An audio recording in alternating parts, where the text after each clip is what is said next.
실업인증일에 갑자기 예상치 못하게 대체 공휴일, 임시 공휴일 등 국공휴일이 지정된다거나 이때의 실업인증 대상기간은 변경된 실업인증일까지.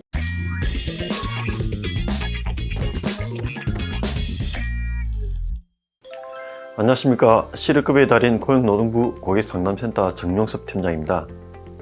지난 시간에 수급기간 만료일이 주말이나 휴일 또는 대체 공휴일 경우에 어떻게 되는지 원칙에 대해 설명드렸습니다. 원칙만 설명드려서 잘 이해되지 않을 수 있겠죠. 그래서 이번 시간에는 세 가지 예시 그리고 중요한 추가 예시를 들어 설명해 보도록 하겠습니다. 먼저 예시 1번을 보실까요? 수급기간 만료일이 토요일인 경우입니다. 주말이니까 고용센터가 업무를 하지 않으니 다음 주 월요일인 7월 17일을 마지막 실업인증일로 지정하고 당일 방문 또는 인터넷 전송을 하라고 하겠죠. 하지만 실업인증 대상기간 마지막일, 즉 수급기간 만료일은 7월 15일 토요일이니까 토요일까지 실시한 구직활동만 인정합니다. 다시 말씀드리면 실업인증 대상기간인 7월 1일부터 7월 15일까지 사이에 실시한 구직활동만 인정한다는 것입니다. 그런데 실업인증일인 7월 17일이 월요일이니까 7월 16일 일요일과 실업급여를 신청하러 고용센터를 방문하는 7월 17일 월요일에 구직활동을 해서 증빙자료를 제출하는 분들이 있다는 것입니다. 이렇게 되면 실업인증 대상기간 중에 구직활동을 한 것이 아니므로 실업급여를 지급할 수가 없습니다. 예시 2번도 마찬가지입니다. 실업인증 대상기간 마지막 날, 즉 수급기간 만료일이 일요일인 경우입니다. 똑같이 주말이니 고용센터에서는 다음 주 월요일인 7월 17일 월요일에 실업인증 신청을 하러 오라고 하겠죠. 하지만 실업인증 대상기간 마지막 날은 일요일까지입니다. 그러니 일요일까지의 구직활동만 인정되는데 그렇게 하지 않고 7월 17일 월요일에 구직활동을 하고 고용센터에 가서 실업인증을 받겠다는 분들이 계십니다. 1번의 예시와 같이 실업인증 대상기간 중 정해진 횟수의 구직활동이 없을 경우 구직급여는 지급되지 않습니다. 예시 3번을 보겠습니다.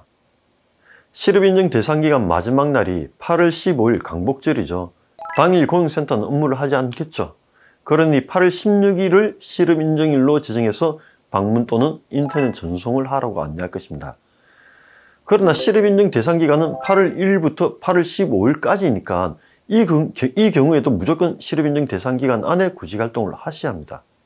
만약 8월 1일부터 8월 15일까지 구직활동을 하지 않으시고 실업인증일인 8월 16일에 구직활동을 하여 고용센터를 방문하시면 실업급여를 받지 못하게 되는 것입니다. 그리고 가끔 생길 수도 있는 경우의 예시를 보겠습니다. 실업인증일에 갑자기 예상치 못하게 대체 공휴일, 임시 공휴일 등 국공휴일이 지정된다거나 하는 경우입니다. 이럴 경우 어떻게 해야 될까요? 지난 5월 29일 월요일이 갑자기 대체 공휴일로 지정되었죠. 만약 2차 실업인증일이 5월 29일 월요일인 사람이 있다고 생각해 봅시다. 그렇다면 공휴일인 5월 29일 이후에 고용센터가 업무를 하는 가장 빠른 날이 언제일까요? 바로 5월 30일 화요일이겠죠. 고용센터에서 실업인증일 변경에 대한 안내를 받으시겠지만 별도의 실업인증일에 대한 안내를 받지 못하셨다 하더라도 실업인증일은 휴무일 직후에 가장 빠른 날짜로 변경하게 됩니다. 이때의 실업인증 대상기간은 변경된 실업인증일까지 인정할 수 있습니다. 그러니 5월 30일까지 구직활동을 하실 수 있다는 것이죠. 그런데 마지막 실업인증일의 경우는 살짝 다릅니다. 어떻게 다른지 살펴봅시다. 예를 들어 실업인증 대상기간이 9월 22일부터 10월 7일 토요일까지이고 마지막 실업인증일은 10월 10일 화요일인 사람이 있다고 합시다.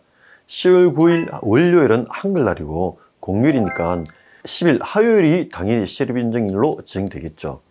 그런데 정말 갑작스럽게 10일 화요일이 임시 공휴일로 지정되게 됩니다. 가상의 예시이긴 하지만 그러면 정말 좋겠죠. 그렇게 되면 실업인증일은 휴무일 직후 가장 빠른 업무 개시일인 11일 수요일이 되는 것입니다.